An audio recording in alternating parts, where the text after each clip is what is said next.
Hello, আসসালামু আলাইকুম guys. আজকে আমাদের টপিক হচ্ছে ক্রোমোজোম। তো চলেন শুরু করি।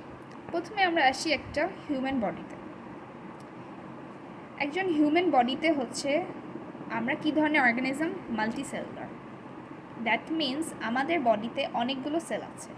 কোনো অর্গানিজম যদি একটা সেল দিয়ে তৈরি হয়, যেমন ব্যাকটেরিয়া বিভিন্ন ধরনের, তাহলে তাদের আমরা কি বলবো? ইউনিসেলুলার। দ্যাট মিন্স একটা সেল। আচ্ছা, তাহলে আমাদের এই মাল্টিসেলুলার অর্গানিজমের বডিটাকে যদি একটা সেলকে আমরা একটু ম্যাগনিফাই করি, তাহলে এই হচ্ছে আমাদের একটা সেল। এটা কি বডি?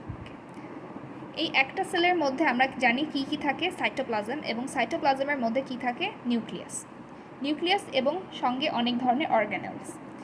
এই নিউক্লিয়াসটাকে যদি আমরা ম্যাগনিফাই করি, তাহলে আমরা জানি নিউক্লিয়াসে কী কী পার্ট আছে? নিউক্লিয়ার মেমব্রেন, যেটার মাঝখানে নিউক্লিয়ার পোর আছে। আর তাছাড়া কি আছে? নিউক্লিওপ্লাজম, নিউক্লিওলাস এবং ডেন্স ক্রোমাটিন ম্যাটেরিয়াল। আচ্ছা, তাহলে এটাকে কি বললাম আমি? ক্রোমাটিন। অনেক জায়গায় ফাইবার বলে, অনেক জায়গায় ম্যাটেরিয়াল বলে, সবই একই।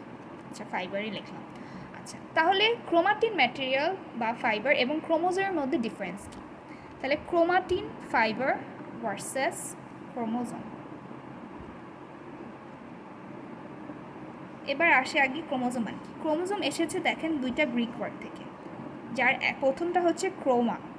Croma means colourful. আর জোম এসেছে আমাদের বডি থেকে বা জোমা থেকে, যেটার মানে হচ্ছে বডি।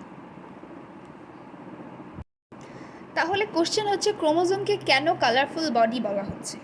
আমরা জানি আমাদের বডিতে প্রত্যেকটা সেল বা somatic cells means body cells, এগুলা কি হয়? ডিভাইড হয়, যার মাধ্যমে আমাদের গ্রোথ হয়, আমরা বড় হই। এই গ্রোথ বা এই ডিভিশনটাকে আমরা কি বলি? মাইটোসিস। তার মানে মাইটোসিসের মাধ্যমে কি হয়? আমাদের একটা দৈহিক কোষ দুইটা সেলে কনভার্ট হয়। আচ্ছা, তাহলে দেখা যায় এই মাইটোসিসে, তো আমাদের মাইটোসিসের ফার্স্ট ফেজ যেটা, সেটার নাম হচ্ছে প্রোফেজ। এই ফেজে কি হয়? আপনাদের একটা সেলের ফার্স্টে কি হয়? Nuclear division. তো নিউক্লিয়ার ডিভিশনের সময় নিউক্লিয়াসের যে ক্রোমাটিন ম্যাটেরিয়ালগুলো থাকে, সেগুলো কিন্তু প্রথমে এই যে ক্রোমাটিন ফাইবার হিসাবে থাকে, যেগুলো খুবই কনডেন্স আকারে আছে। এখান থেকে কি হয়? এই স্টেপের সময় ওয়াটারটা তারা হারায় ফেলে। দ্যাট মিন্স এটা কনভার্ট হয়ে যায় ডেন্স ক্রোমোজোমে। তখন আমরা যদি সেলটাকে ফুসিন স্টেন দিই, তাহলে আমরা সেলের মধ্যে এরকম ডেন্স কিছু ম্যাটেরিয়ালের মতো দেখতে পারবো, যেটার নাম হচ্ছে ক্রোমোজোম। তাহলে আমরা ক্লিয়ার কেন ক্রোমোজোমকে কালারফুল বডি বলা হয়? এটার কারণ হচ্ছে মাইটোসিসের সময় একটা সেলের মধ্যে আমরা যদি ফুসিন স্টেন দিয়ে মাইক্রোস্কোপের আন্ডারে দেখি, তাহলে আমরা এরকম ক্রোমোজোম ডেন্স ম্যাটেরিয়ালস দেখতে পারবো। এখন মজার কথা হচ্ছে প্রত্যেকটা অর্গানিজমের ক্রোমোজোম নাম্বার কতটা হবে সেটা কিন্তু ফিক্সড। হিউম্যান বডির কী হিসাব?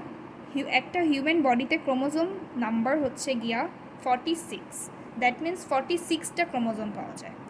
এটাকে অন্যভাবে আমরা লিখতে পারি 23 pair or 23 set of chromosome.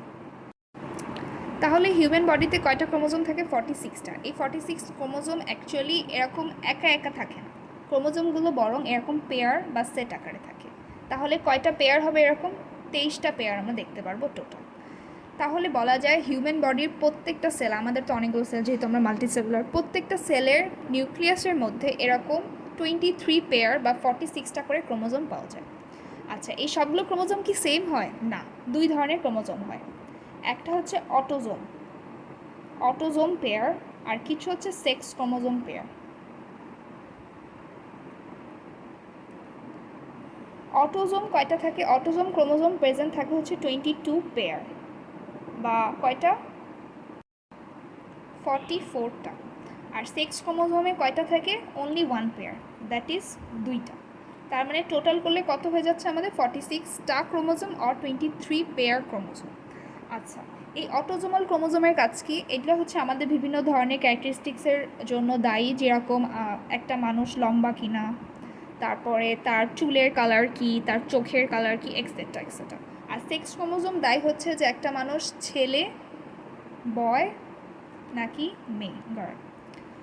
আচ্ছা, যারা ছেলে তাদের এই সেক্স ক্রোমোজোমগুলো ডিফারেন্ট হয়, একটা হয় এক্স আরেকটা হয় ওয়াই, আর মেয়েদের ক্ষেত্রে দুইটাই সেম হয়, দ্যাট ইজ এক্স এক্স বলে ক্রোমোজোমের নাম জাস্ট।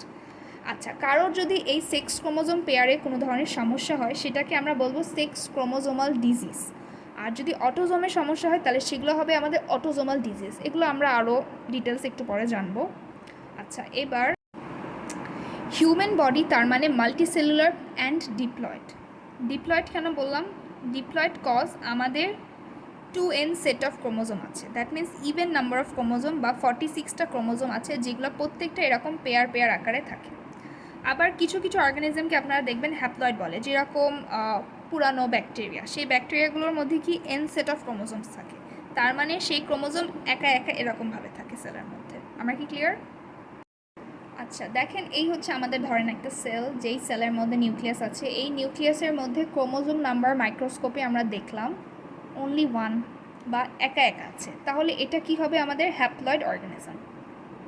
ঠিক সেরকমভাবে আমরা হিউম্যান সেল বা অন্য যে কোনো ডিপ্লয়েড অর্গানিজমের সেল যদি নিই, সেইখানে নিউক্লিয়াসে আমরা দেখব ক্রোমোজোমগুলো এরকম পেয়ার পেয়ার আকারে আছে, তাহলে সেটা দেখি আমরা বুঝতে পারবো যে এই সেলটা কি ডিপ্লয়েড। এবার আমরা শিখি ক্রোমোজোমের পার্টস কী কী আছে। একটা ক্রোমোজোমের ছবি যদি আমরা আঁকি তাহলে এরকম হবে। মাইক্রোস্কোপের আন্ডারে যখন সেটা ফুসিন স্টেইন নিবে তখন আমরা দেখব মাইটোসিসের সময় প্রত্যেকটা ক্রোমোজোম যদি ডিপ্লয়েড অর্গানিজম হয় দেখতে এরকম, তার মানে দুইটা, এই এক একটা পার্টকে বলা হচ্ছে ক্রোমাটিড। তার মানে দুইটা সিস্টার ক্রোমাটিড একসাথে মিলে তৈরি করে ক্রোমোজোম, যেই দুইটা ক্রোমাটিডকে বাউন্ড করে আমাদের সেন্ট্রোমেয়ার। এই পার্টগুলো আপনাদের জানতেই হবে। আচ্ছা, ক্রোমোজোম অ্যাকচুয়ালি মনে রাখবেন কিছুই না, সুতার মতো, সুতার গোষ্ঠী। তার মানে এইটা জাস্ট ক্রোমাটিন ম্যাটেরিয়াল দিয়ে তৈরি। একটা ক্রোমোজোমকে যদি আমি এভাবে টেনে বের করি তাহলে এটা থেকে জাস্ট সুতার মতো বের হবে, আর এই সুতা হচ্ছে ক্রোমাটিন ম্যাটেরিয়াল।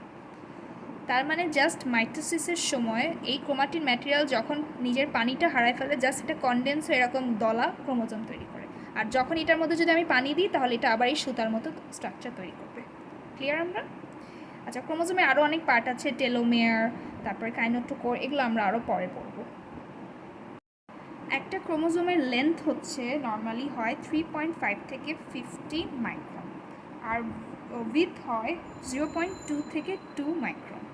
আর ক্রোমোজোমের নাম্বার প্রত্যেকটা অর্গানিজমে কিন্তু ফিক্সড, এটা কত হতে পারে? 2 থেকে 1600, যে কোনো নাম্বার হতে পারে। হিউম্যান বডিতে যেরকম নাম্বারটা হচ্ছে 46। আজকের মতো এখানে